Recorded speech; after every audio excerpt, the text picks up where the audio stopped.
اللہ رب العالمین کی 99 صفتیں، اور ان 99 صفتوں میں کچھ صفتیں ایسی ہیں جن کی کوالٹیز اللہ رب العالمین نے انسان میں ڈال دی ہیں. جیسے انسان رحم دل ہوتا ہے، انسان محبت کرتا ہے. تو یہ سب چیزیں وہ چیزیں ہیں جو کہ اللہ رب العالمین کی صفتوں میں سے ہیں. تو اللہ تعالیٰ نے ہمیں جو اپنے 99 ناموں میں سے چند نام ہمیں ہماری نفسوں میں دیے ہیں، وہ اللہ رب العالمین ہماری پرسنالٹی میں دکھاتے ہیں. ہم کو ہم ناراض ہوتے ہیں، ہم غصہ ہوتے ہیں، اور ہم اس حد تک آ جاتے ہیں کہ ہم کسی کو تکلیف بھی پہنچانے کے لیے تیار رہتے ہیں. تو اللہ رب العالمین نے اس طریقے سے انسان کے اندر وہ چیزیں ڈالی ہوتی ہیں جو چیزیں رب العالمین سے ڈائریکٹلی ریلیٹڈ ہیں، اور اس ریلیشن میں اللہ رب العالمین کی اور کوئی مخلوق نہیں ہے. وہ ایٹریبیوٹس ہوں، وہ کوالٹیز ہوں، اور اس کوالٹیز کے ساتھ ایک انسان کو تخلیق دیا جاتا ہے. تو یہ کوالٹیز اللہ کی ہونا انسان کو سپرسیڈ کر دیتی ہے جب وہ شیطان کے آگے اور فرشتے کے آگے پیش کیا جاتا ہے. تو اس لیے فرشتہ جو ہے انسان کے آگے جب وہ نام سنتا ہے اللہ کے،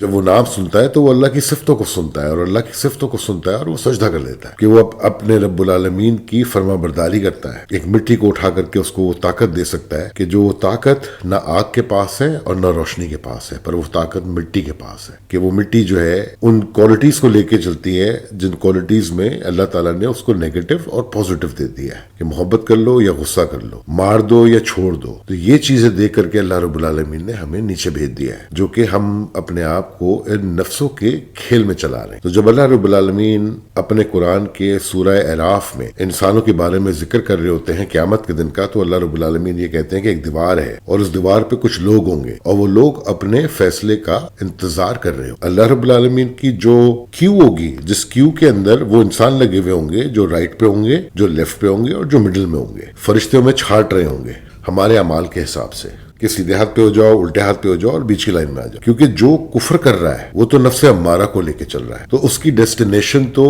ہمیں پتہ ہی ہے کہ کیا ہے. اس کو تو جانا ہی سیدھا دوزخ کے اندر ہے، اس کا تو حساب کتاب کا کوئی معاملہ ہی نہیں رہا. اور جو نفس مطمئنہ میں لوگ ہیں وہ تو ہیں ہی بڑے پیغمبروں کے اندر، مومنات کے اندر، موسیٰ جیسے لوگ، ابراہیم جیسے لوگ، ہاجرہ جیسی عورت، مریم جیسی عورت. یہ وہ لوگ ہیں نفس مطمئنہ والے، جن کا تو دنیا میں اور آخرت تک ہمیں پتہ ہی ہے کہ انہوں نے جنت میں جانا ہے، سیدھے جنت میں جانا ہے. اور یہ وہ لوگ تھے جنہوں نے اللہ کے احکامات کو فالو کیا اور ہم تک آگے تک پہنچایا، اللہ کے پیغام کو ہم تک آگے پہنچایا. یہ ان لوگوں کی کاوشیں ہیں. تو یہ اس طریقے سے 3 لائنیں بنتی ہیں. ایک لائن چلی جاتی ہے رائٹ پہ، ایک لائن چلی جاتی ہے لیفٹ پہ، باقی رہ جاتے ہیں وہ لوگ جو ہوتے ہیں بیچ میں، اور ان کا فیصلہ چل رہا ہوتا ہے. اور پھر اللہ رب العالمین قرآن میں فرماتے ہیں کہ جن لوگوں کو تم فالو کر رہے تھے، جن لوگوں کو تم فالو کر رہے تھے، وہی لوگ تمہیں ڈس اون کر دیں گے، وہ تمہیں چھوڑ دیں گے، وہاں وہ تمہیں پوچھیں گے بھی نہیں. اور اللہ رب العالمین کہتے ہیں کہ اس وقت آپ یہ بھی نہیں کہہ سکیں گے کہ میں تو اپنے باپ کے دین کو فالو کر رہا، کیونکہ اللہ رب العالمین نے ہمیں جس ججمنٹ میں ڈالا ہوا ہے، اس ججمنٹ میں اللہ رب العالمین چاہتے ہیں ہم سے کہ ہم اپنے رب کو خود ڈھونڈیں، ہم اس میں محنت کریں، اور ہم اس میں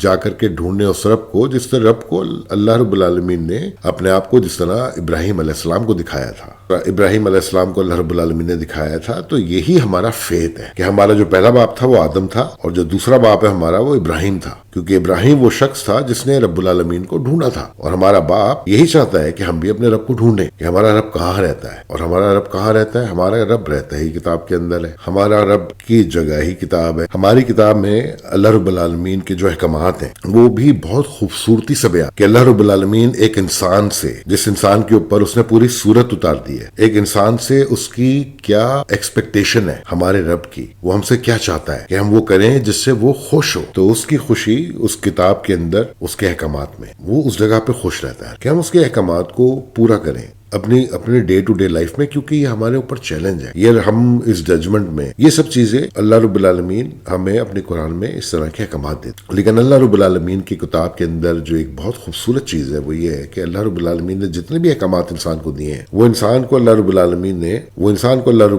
نے دیے بھی ہیں، اور اللہ رب العالمین نے اس کا سولوشن بھی بتایا ہے. اللہ رب العالمین کہتے ہیں کہ تم نماز پڑھو، اور نماز واحد چیز ہے جس کے اوپر اللہ رب العالمین جو ہے کوئی معافی نہیں ہے، اس 5 وقت نماز کی کوئی معافی نہیں. پر اللہ تعالیٰ جو قرآن میں کہتے ہیں کہ دن کے 2 سروں میں اور رات کے 1 وقت میں مجھے یاد رکھو، تو اللہ رب العالمین کے دن کے 2 سروں میں آپ صبح صبح فجر کے وقت اٹھیں، کیونکہ فجر کے وقت کا اللہ تعالیٰ نے ذکر فرمایا ہے کہ فجر کا وقت جو ہے وہ بہت مبارک وقت ہے. اس وقت اٹھو، میں حاضر ہوں، فرشتے اتر رہے ہوتے ہیں. اور یہ بہت بڑی بات ہوتی ہے، کیونکہ جب اللہ رب العالمین انسان کو رات کو سلاتے ہیں تو اللہ رب العالمین قرآن میں فرماتے ہیں کہ ہم انسانوں کی روحوں کو نکال لیتے ہیں، رات روحیں لے کر کے فرشتے چلے جاتے ہیں. تو فجر کا وقت اللہ تعالیٰ فرماتے ہیں اس وقت فرشتے اتر رہے ہوتے ہیں، روحوں کو واپس لے کر کے آ رہے ہوتے ہیں. اللہ کا حکم واپس آ رہا ہوتا ہے کہ کون سی روحیں اللہ میاں نے روکنی ہے اور کون سی روحیں جو اللہ رب العالمین نے واپس چھوڑ دینی ہے زمین کے اندر. اور اللہ رب العالمین اسی طرح قرآن میں فرماتے ہیں، سبحان اللہ. تو اس لیے اللہ تعالیٰ ہمیں اس چیز کے ثانی بتاتے ہیں کہ سب صبح اٹھو، فجر کے وقت اٹھو اور قرآن کو پڑھو، اور قرآن کو پڑھو حق کے ساتھ، جس لفظوں میں اللہ رب العالمین نے اپنے قرآن کو لکھا ہوا ہے، جس طریقے سے ایک کتاب کو لکھنے والے نے اس کتاب کو لکھا ہوا ہے،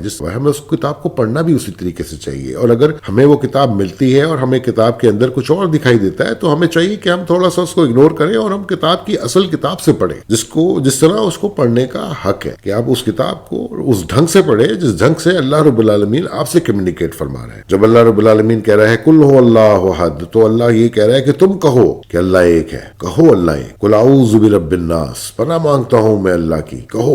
ہم سے کہہ رہا ہے وہ رب، اس کے اصل لفظ میں پڑھنے کا ہے قرآن. یہ دونوں حصوں میں نماز پڑھو، اللہ کے ساتھ صلاح کرو، اللہ کے ساتھ بات کرو، اس کی تعریف بیان کرو، اس سے معافی مانگو. جو معافی ہم نے مانگنی ہے اس آدم علیہ السلام کی، جو آدم علیہ السلام سے غلطی ہوئی تھی اوپر، وہ ہم انسانوں سے ہوئی تھی غلطی. اس کی غلطی جو ہوئی ہے اس کی غلطی کی معافی ہم نے مانگنی ہے، کیونکہ ہم اللہ تعالیٰ کی نافرمانی. نماز میں اللہ سے معافی مانگو.